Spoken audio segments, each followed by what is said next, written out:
Olá, meu nome é Gabriel Farid Paiva e hoje eu vou apresentar o meu trabalho da disciplina de análise de regressão, que foi ministrada pelo professor Tiago Magalhães.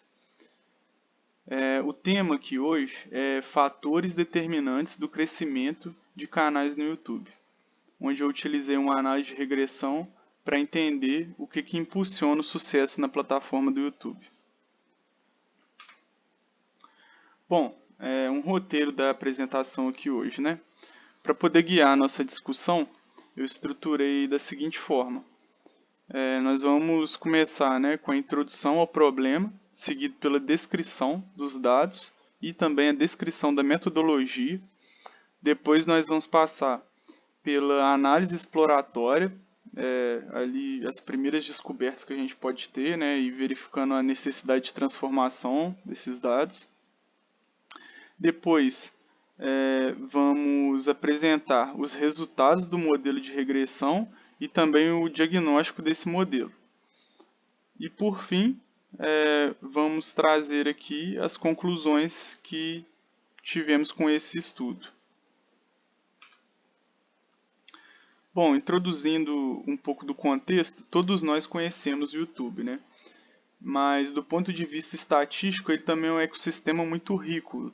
Temos diversos temas que a gente consegue estudar com os dados disponíveis hoje.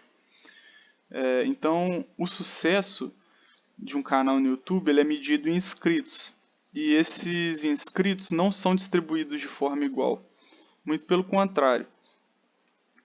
Segue um padrão de distribuição que a gente chama de cauda longa, onde a maioria dos criadores, né, a maioria dos canais tem um público pequeno, poucos inscritos, e uma minoria desses canais atingem um sucesso massivo. Então, uma minoria tem muitos canais e uma maioria tem menos inscritos.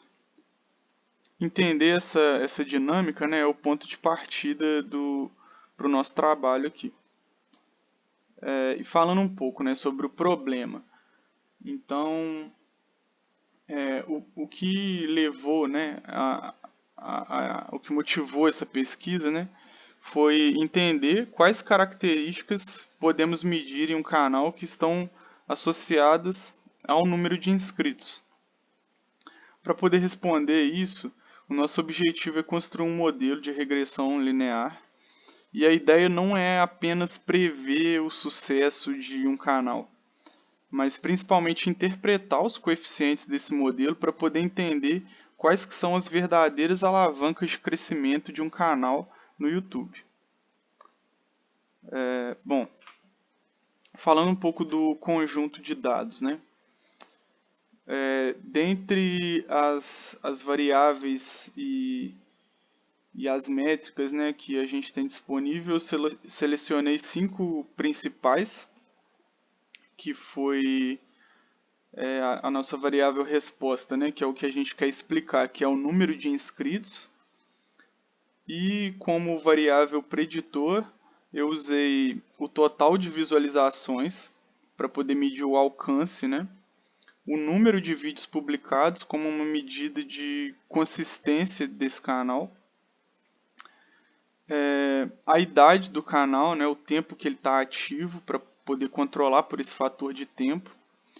E a categoria do canal para poder levar em conta essas diferenças estruturais, né, entre os nichos. Porque a gente sabe que existem uma infinidade de canais de música, de jogos, de educação, enfim. Então é importante levar isso em consideração e eu trouxe aqui no modelo. Bom, os dados estão disponíveis, né, online, são públicos. E agora, falando um pouco, né, da metodologia, a ferramenta central desse trabalho é a regressão linear múltipla.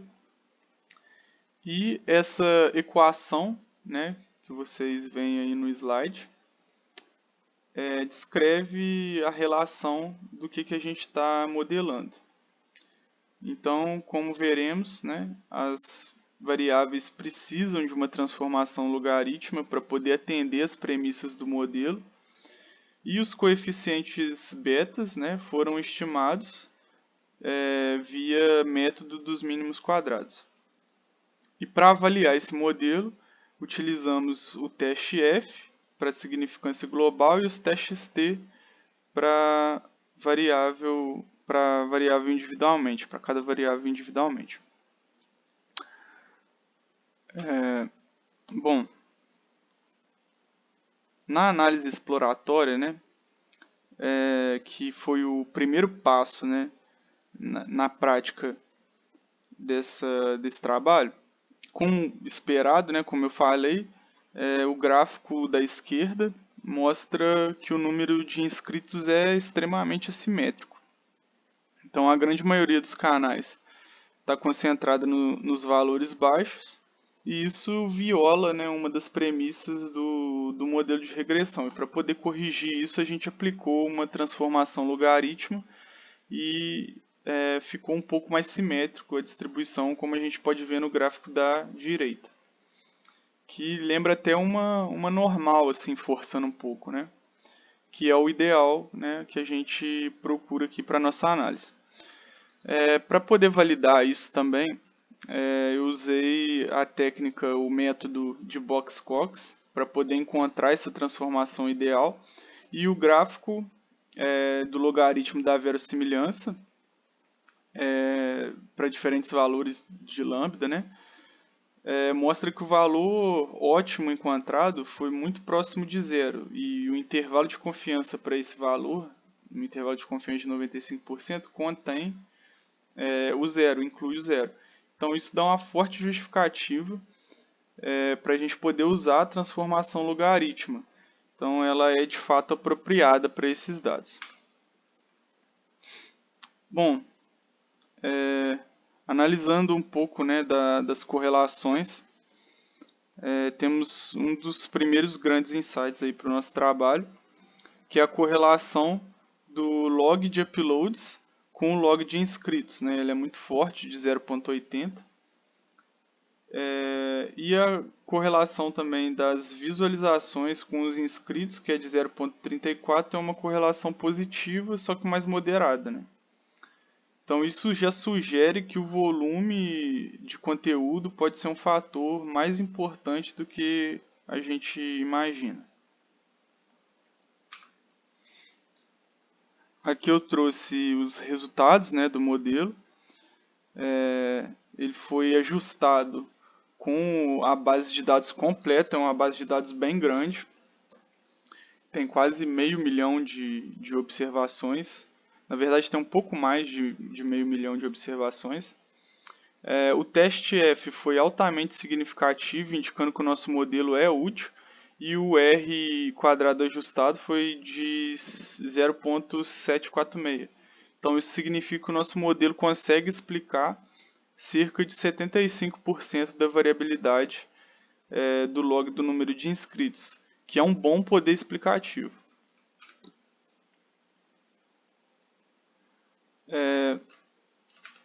Então, voltando um pouco aqui, eu passei sem querer, essa tabela mostra os principais coeficientes, né? E todas as variáveis que a gente incluiu se mostram estatisticamente significativas. O p-valor delas é praticamente zero, então os quesitos da tabela aqui eles são zero. Então agora a gente vai interpretar o que significa cada um desses coeficientes, né? Então o nosso modelo ele vai ser do tipo log-log. Então os coeficientes têm uma interpretação direta. Em termos de elasticidade, né? Então, para um número de uploads, o coeficiente foi de 1,21. Isso significa que o aumento de 1% na quantidade de vídeos publicados está associado a um aumento de 1,21% nos inscritos. Para visualizações, o coeficiente é de 0,61. Ou seja, um aumento de 1% nas visualizações está associado a um aumento de 0,61 nos inscritos. Aqui está o principal achado desse trabalho. O impacto no volume de uploads na quantidade de vídeos que um canal tem, na consistência, né, de postagem desse canal, o impacto disso é quase o dobro para o crescimento de inscritos do que o impacto de ter muita visualização em um vídeo, né? Então, aquela ideia de viralização, né, de vídeos, aqui a gente consegue perceber que a consistência do canal supera a viralização, né, de um vídeo. E bom, agora para poder ver se o nosso modelo, né, ele é confiável, se as premissas dele foram atendidas, né? A gente fez uma verificação. Então, primeiro a gente investiga a multicolinearidade, né, com a técnica VIF. E todos os valores foram muito próximos de 1 e bem abaixo do limiar preocupante. Então, a gente pode concluir que a multicolinearidade não é um problema nos nossos dados. E aqui a gente também consegue ver, né, uma análise, né, dos resíduos. O gráfico da esquerda os resíduos contra os valores ajustados, que mostra duas coisas, né? Essa linha vermelha é o que apoia a premissa de linearidade. E a gente vê que tem um certo formato de funil, né, o que pode indicar uma heterocedasticidade. Difícil falar isso, né? Heterocedasticidade. Que é o quê? Que é a variância não ser constante, né? Então a gente vê que tende a se espalhar quanto mais longe ali da origem, né? O teste, né, confirmou isso, né? Eu acho que eu coloquei o resultado do teste aqui no próximo slide, não tenho certeza.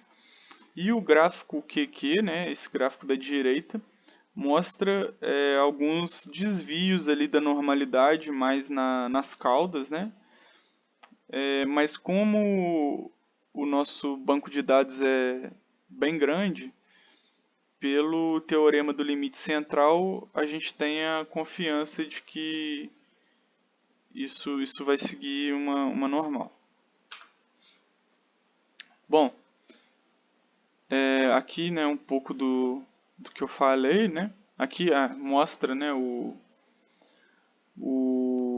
resultado desse teste, e o p-valor dele foi muito menor do que o nível de significância habitual que a gente usa, de 0.05, né? E bom, concluindo, para poder resumir um pouco, né, dos nossos achados. O primeiro e mais importante, que é a consistência na produção do conteúdo, medida, né, pelo número de uploads, mostrou ser um motor de crescimento muito mais forte do que o simples alcance medido pelas visualizações, né? Segundo o nosso modelo, que se mostrou robusto, né, explicando cerca de 75% da variabilidade dos dados. E terceiro, que confirmamos, né, que o nicho do canal realmente importa, justificando, né, a conclusão, a inclusão, né, dessa variável de controle ali no nosso modelo. Então essas foram as três grandes conclusões que a gente pode tirar, né? Então, o número de uploads é mais significativo para o sucesso do que o número de visualizações. O modelo é robusto, ele explica bem a variabilidade dos dados. E o nicho do canal realmente importa aqui, né? E falar um pouco também de algumas limitações, né? O nosso estudo mostra correlações, né, dos dados aí, mas não mostra causalidade, né? Então, a gente identifica associações, mas não pode provar que uma coisa é causa e efeito da outra, né? Não podemos ir por esse caminho. E algumas variáveis, né, como qualidade na produção, né, questão de estúdio, não foram medidas, não foram levadas aqui em consideração. Nem, né, estratégia de marketing, carisma do apresentador, isso não foi medido. E para trabalhos futuros, né, a gente pode levar em consideração, seria interessante, né, explorar modelos mais complexos, como modelos para dados de contagem, né, que é o caso de regressão de Poisson, ou técnicas de machine learning, né, o famoso aprendizado de máquina aí, para poder capturar essas relações até não lineares, né. Aqui eu trouxe as referências bibliográficas que foram usadas no desenvolvimento desse trabalho. Então, aí nesse site, né, nessa primeira referência é onde a gente conseguiu os dados, né? E aqui alguns livros, né, que foi usado durante a disciplina e foi usado durante esse estudo para poder fundamentar toda a análise teórica. E por fim, muito obrigado a todos aí, obrigado pela atenção, obrigado pela oportunidade de apresentar esse trabalho, de fazer esse trabalho.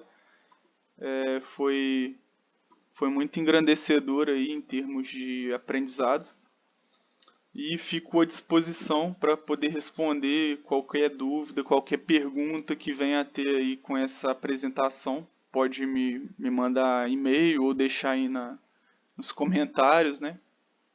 E é isso. Espero que vocês tenham gostado e até a próxima.